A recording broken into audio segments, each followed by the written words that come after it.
Brought to you bye रजनीगंधा। यूं ही नहीं मैं बन जाता हूं।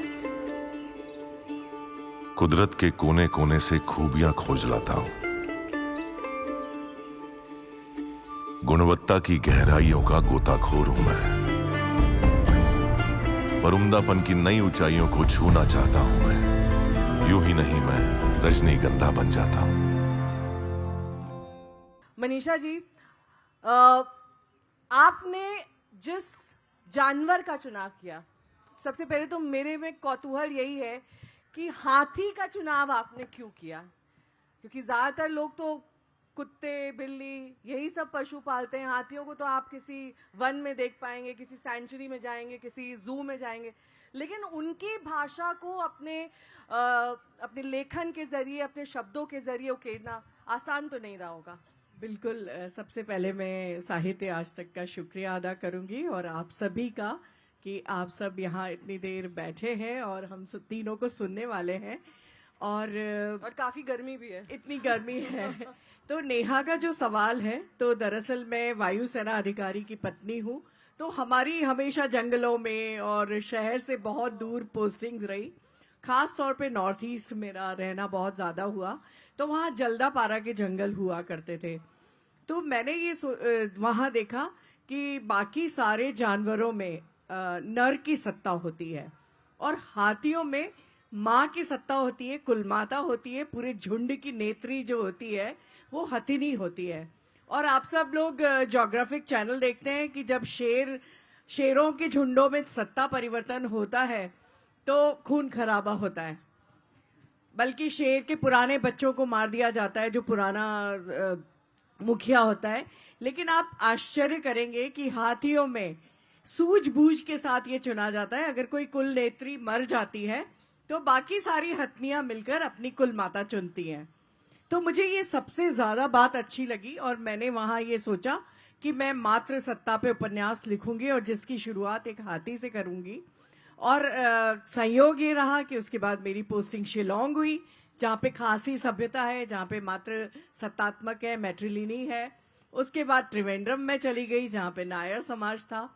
तो मैंने तीनों समाजों में देखा कि आज भी हाथियों में मात्र सत्ता चली आ रही है, लेकिन किसी न किसी कारण से मनुष्यों में मात्र सत्ता का लगातार विरोध हो रहा है।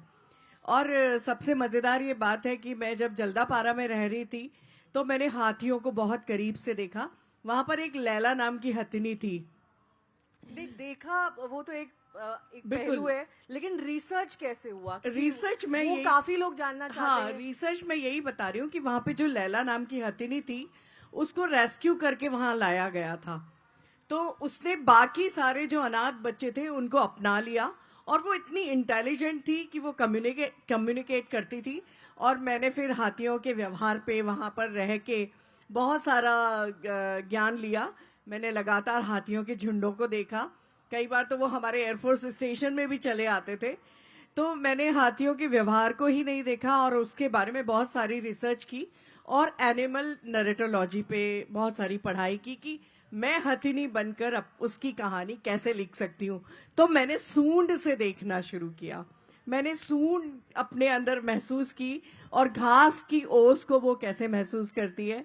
तो मुझे लगता है कि जो लेखकों के लिए कहा जाता है कि कायांतरण करते हैं और काया में प्रवेश करते हैं, तो मुझे लगता है कि रिसर्च तो जो थी वो साइंटिफिक रिसर्च थी, क्योंकि मैं बायोलॉजी बैकग्राउंड से हूँ।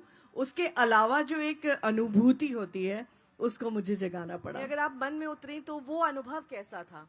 क्योंकि कई बार आप लेखनी में इतना डूब जाते हैं कि आसपास की जो व्यवस्था होती है, जो वातावरण होता है, उसको बिल्कुल दरकिनार कर देते हैं। आप अपनी अलग ही जीवन में जी रहे होते हैं। बिल्कुल बिल्कुल। जब मैं त्रिमाया में इस हथिनी माया के बारे में लिख रही थी तो मैं उन सब चीजों को महसूस कर रही थी, क्योंकि मैंने टी गार्डन्स देखे हैं। टी गार्डन्स में जब हाथी और उनके झुंड आ जाते हैं, उनके ऊपर पटाखे चलाए जाते हैं, तो मैंने पीड़ा ज्यादा महसूस की कि कैसे हम उनकी जगह लेते जा रहे हैं।